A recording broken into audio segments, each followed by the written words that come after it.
crime and Peter Chambers.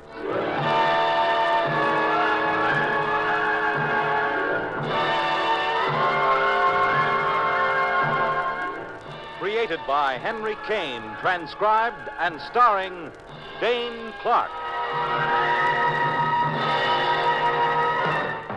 Private investigator, duly licensed and duly sworn, Peter Chambers.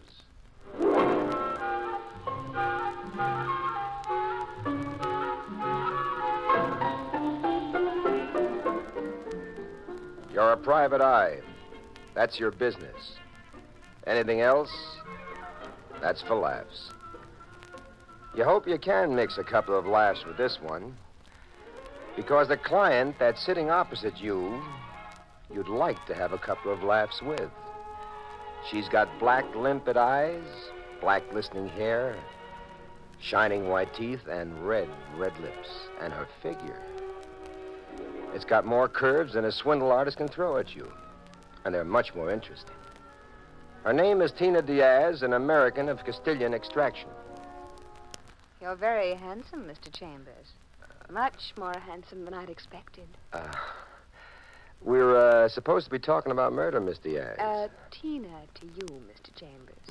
Or may I call you Pete? Yes, you may call me Pete. No, Petey. I think I like that best. Look, you call me whatever you want, Miss Tina. Now, let's get back to business, huh?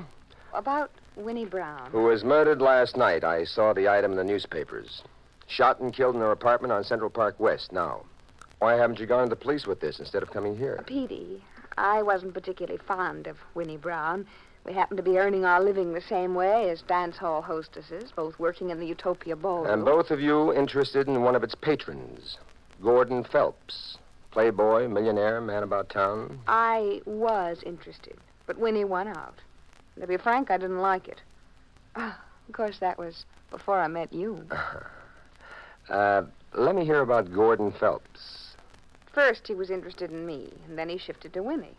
But all over the joint, all over the dance palace, the Utopia Ballroom, there was a rumor that Winnie was blackmailing him. So, don't you think the police would be interested in that? Yes, but I'm not going to deliver that information. Why not? Because Gordon Phelps is a right guy, that's why. Maybe I ought to call him, huh? And get it straight from the horse's mouth. You won't be able to reach him. Why not? The Phelps mansion is on 56th and Madison. You won't find him there. How do you know? Because he's been in touch with me, which really is why I'm here. Right now, he's in a little place that he has down the village, a little hideaway he keeps. You know the phone number? 102-1110. Want the punchline, Petey? Honey, from you, I'll take anything. He sent me. Gordon Phelps sent me. He's waiting for your call. All right. 1 or 2.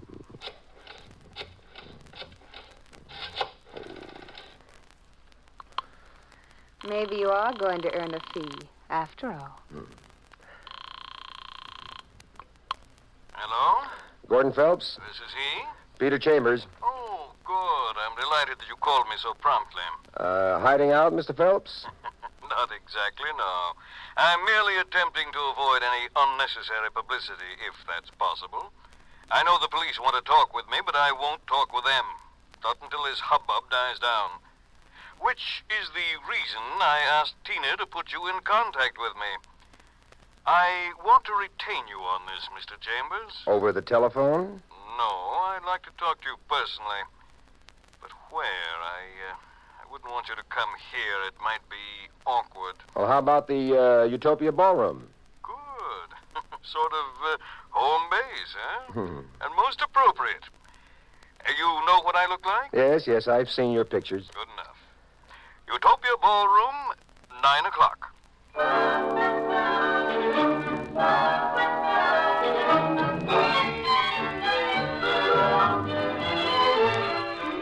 Reluctantly, you kiss off the lush and luxurious Tina Diaz. You try to get through to your friend, Detective Lieutenant Louis Parker, but he's working nights. So you march through a dull day, and then at 8:30, you're at the Utopia Ballroom. You're a little early, but that's the way you want it. Utopia Ballroom. They're all the same all over the world.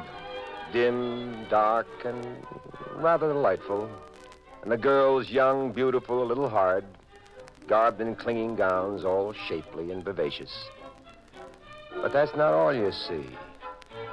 You clamp on to a couple of points of real interest. Snowtime Cummings and Mousy Lawrence, a couple of top narcotics pushers of the West Coast. And you wonder what they're doing here in the East. And then Tina Diaz approaches, and she takes your breath away.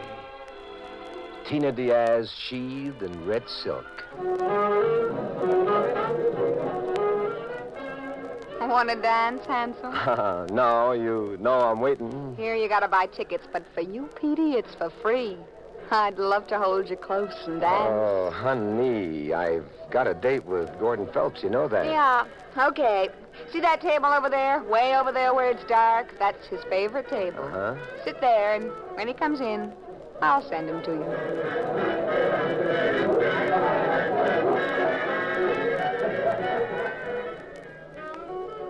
You sit and you wait, and pretty soon he's there.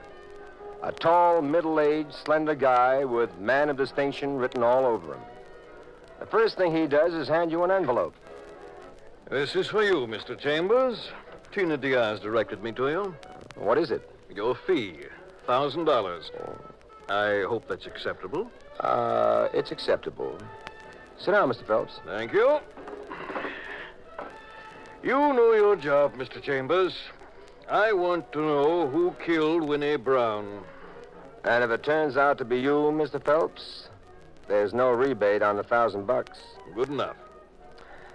Now, what's your connection with that girl, Winnie Brown? What about this blackmail talk? It's absolute nonsense.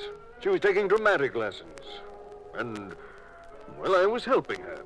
How much were you helping her, Mr. Phelps? $75 a week. Well, now, don't misunderstand. It was purely an act of charity. The girl had talent. Yeah, sure. Now, look, so what's with this blackmail pitch that everybody's talking about? Oh, rumor, gossip, and nonsense. She probably boasted that I was helping her, and, well, you know, a place like this, tongues get to wagging. Did you visit her apartment often? As a matter of fact, I've never been to her apartment. Okay, you've never been to her apartment. Now, look, somebody did kill her, Mr. Phelps. Any ideas that you can kind of throw into the hopper? Well, there are two people. There's Tina. Tina Diaz? Yes. Perhaps, in a sense, it was my fault. Because it was Tina's belief that Winnie had won me away from her. There was bad blood between those two, and I know for certain that Winnie was in mortal fear of Tina. Fiery type, that Tina. Bad temper. How long have you known those girls? Oh, I met them about a year ago. Now, you said two people, Mr. Phelps. Who's your other candidate? Johnny Hayes. Who that? The man that owns this place. His office is upstairs. A couple of nights ago, I knew that Winnie was in his office, and I was going up there to sort of pay my respects. The door was partly open, and before I actually realized it, I was eavesdropping. I overheard an argument. Now, look, you big shot, Johnny Hayes. I know what's going on around here, and I don't like it. You're putting a lot of nice kids in this spot, making criminals out of them, and I don't like it. You don't like it, eh? Well, who the heck do you think you are? I'm the dame that can blow the whistle on you. That's who I am. Sister, let me tell you something for your own good. You're moving in over your head. Way over your head. And unless you butt out of this and keep your nose clean, you figure to get your head handed to you with a few holes in it. And that's final. And so's this final, Johnny. Unless you put a stop to this thing within a week, I'm going to the cops. And you'll get your head handed to you. And it's got holes in it already. And that was that, Mr. Chambers. I heard the way he spoke to her, and that was a threat. A definite threat. There are no two ways about it. Yeah. Well, suppose I go up and talk to this Johnny Hayes. Suit yourself. Can I quote you on that overheard conversation? Certainly. Why not? Well, if there's nothing more, Mr. Chambers, then I shall be going. You know where to be in touch with me. I'm sort of hiding out. I just don't want to mix with the police or make any public statements. Not until this thing is completely finished.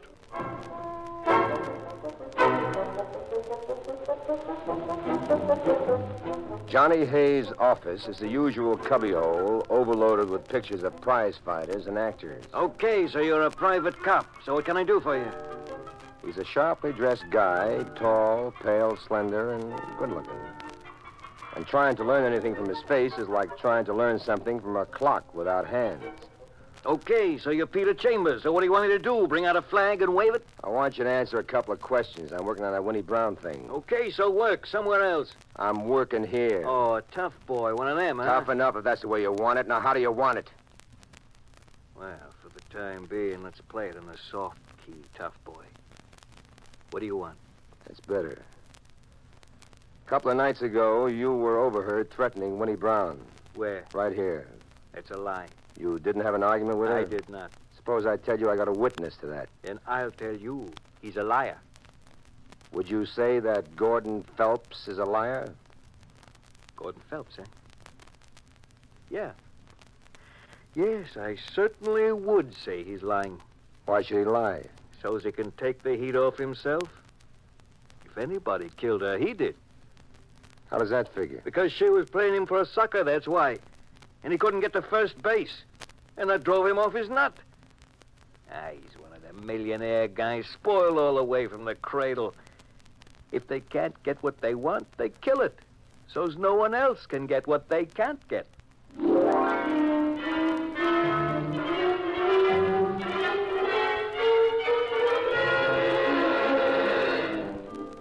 And that about does it for your conversation with Johnny Hayes. The next stop, police headquarters, where you wait for Lieutenant Parker. And it's about 2 o'clock in the morning before he finally shows up. Detective Lieutenant Louis Parker, homicide. Staunch minion of the law, gentleman, and good friend. Well, bless my soul if it ain't Peter Chambers in person. Louis. Ain't it a little past your bedtime, friend? Louis, what have you got on that Winnie Brown murder? Knowing you, what have you got, pal? Well, I might have something you want.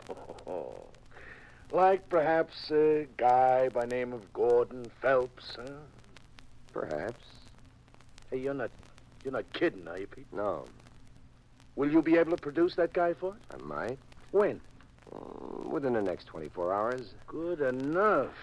All right. Now, what have you got for me, Louis? This? Gun that killed her, and her diary. Did you, trace the gun yet? We're working on it.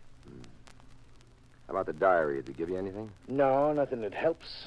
Makes a lot of mention of that Gordon Phelps, though. And says she lived in that apartment the past 2 years. Did, he go up to her apartment often? As a matter of fact, according to the diary, he never went there. Ever. Well, that jibes. Jibes? Jibes with what? Skip it, Louis, for the time being. Now, what did happen up there at Winnie Brown's? All I've got is a smattering from the newspapers. Dead, shot through the head, gun left there, no fingerprints. Killer probably wore gloves. Apartment had been searched, but not thoroughly searched. It appears that she interrupted the search, and that's when she was killed. A neighbor heard the shots, reported it. How'd the intruder get in? That is one of our chief problems. How come? Well, the windows were locked from the inside. Door lock was not tampered with. In fact, when we got there, it was actually locked from the outside. We had to use master keys. Louis, a favor? But what else? I'd like to look that apartment over. Uh-huh. Do I get cooperation? Have I ever failed you, Louis? No, you never have. There's the key, pal. Thanks, pal. Enjoy yourself. Let me hear from you.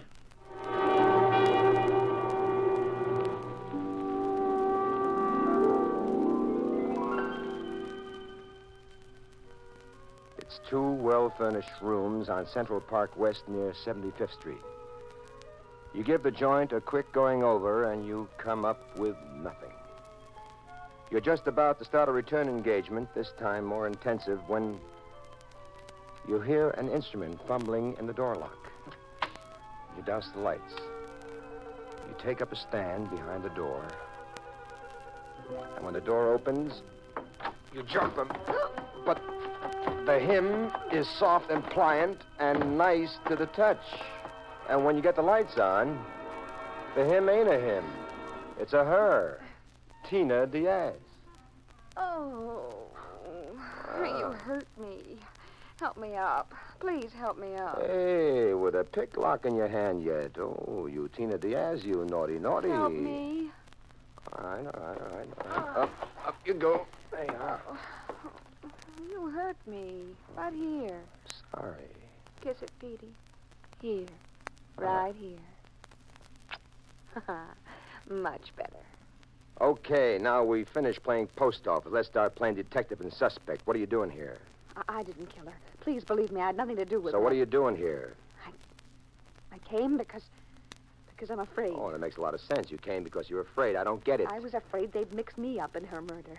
You see, a long time ago, I threatened But her. she's dead. She can't tell the police you threatened her. It was in writing. I still don't get it. Listen, I have a temper. I flare up. When Gordon Phelps became interested in her, I felt that she'd tricked me. At that time, I went away for a vacation. I wrote her some letters, threatening letters. Well, later, when I returned, she told me she'd saved those letters for insurance. I'm sure the police haven't found them. Otherwise, they'd have picked you up. Yeah, huh? that's right. So they're still here. Well, I don't want to be involved. So I borrowed this picklock, and I came here tonight, took some time off from the dance hall. Okay, sweetie, okay. Now, let's see. Let's look together. Let's see. I'm, Winnie Brown. I'm a girl who works in the dance hall. I have a two-room apartment. I have some letters that I want to hide. Where would I hide them? I'm a girl who's influenced by movies, comic strips, television. Tina. Yeah? Help me take that picture off the wall, that big one.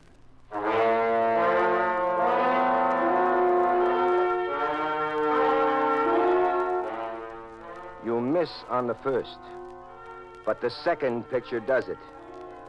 You rip off the brown paper back, and there are the letters. And there also is another item, a document. You look at that, and you pocket it.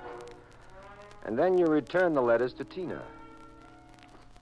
Oh, I don't know how to thank you. Well, we'll discuss that later at my place, huh? I've got a great, big, beautiful terrace overlooking the city. Oh, I'd love that. It's a date. See, what was that other thing you found, that legal-looking document? Well, at the moment, it's none of your business, sweetheart. Look, tell me, do you know a character called Snowtime Cummings? Another guy called Mousy Lawrence? Yeah. Yes, I do. Are you mixed up in any of that? No, I'm not.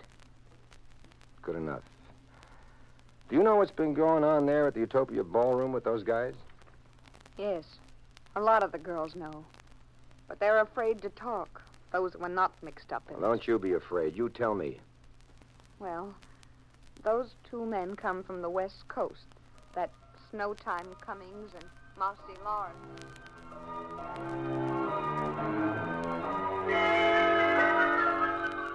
You call Parker and you call Gordon Phelps, and then you and Tina and a lot of cops and Parker and Phelps are all gathered in Johnny Hayes' office. Snowtime and Mousy have already been picked up, and now Parker points a finger at Gordon Phelps. You, Mr. Phelps, just in case you're remotely interested, the gun that killed Winnie Brown was your gun. Well, that doesn't mean a thing, Lieutenant. I gave her that gun 6 months ago as a gift. You're pointing the finger at the wrong guy, Louis. Well, who's the right guy? A little bit to your left. Correct.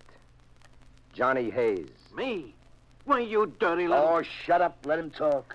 Those two West Coast hoods were passing narcotics right here in this dance hall. They terrorized some of the girls into working for them. They slipped the girl a packet, and the girl would slip it to the customer while dancing with him, and then they'd take his dough in return. I didn't know anything about that. That's a lie. You even tried to talk Miss Diaz into your filthy little racket. Yes, it's true. He did. And for all of that, the boys paid him off, Louis. Winnie Brown found out about it, and she was a spunky one. She told Hayes unless he cut it out, she'd go to the cops. So he killed her.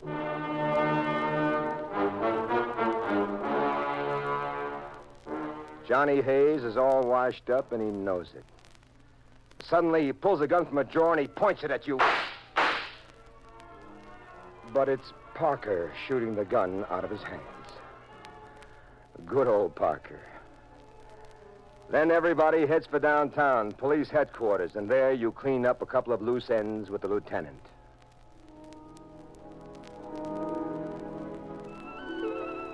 And then In the faint blue of the very early morning, on your terrace overlooking the park, you and Tina Diaz drink a quiet toast to the great, sprawling, sleepy city beneath you. To New York and to you. And congratulations on a really brilliant performance. And to you, honey, who helped plenty. And believe me, it took a lot of nerve. But how were you so sure it was Johnny? Well, first, whoever killed her had used the key to go in. And when he left, he actually locked the door behind him. So? Well, there was plenty of motive for Johnny. Phelps had heard his threat, and you gave me the rest of the information. That made me very sure that he was our boy. But that document stuck behind a picture was the clincher. What was that? That's what he was searching for. What might tie him into it? It was a legal separation between Winnie and Johnny Hayes dated 6 months ago. They'd been married, husband and wife, and they'd broken up. And back in my mind, I was looking for somebody with a key to that place. And who else would that be but the legally wedded husband? Real little old brilliant Sherlock Holmes. Well, I try. I like you, Petey. I like you very much. Oh, and I like you. Petey. Yeah. You make a lot of money, don't you? I do all right. Well, I was thinking... I work pretty hard for a living, and I don't earn very much. Sure, I know. And I was thinking that if you had confidence in my ability... Oh, I have confidence in you, honey. Well, I know a dramatic school. It's only $75 a week, and if you could lend it to me and... Well, what's so funny? Nothing. Except this is where I came in.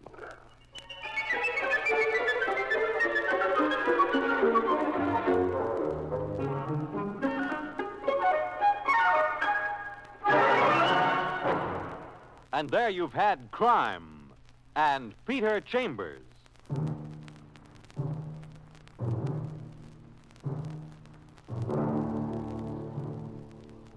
Dane Clark was starred as Peter Chambers. Crime and Peter Chambers was created and written by Henry Kane. Others in the cast were Bill Zuckert, heard as Lieutenant Parker, Patricia Wheel as Tina, and Bill Griffiths as Gordon. It was directed by Fred Way. And this is Fred Collins inviting you to tune in next week, same time, same station, transcribed for Dane Clark in Crime and Peter Chambers.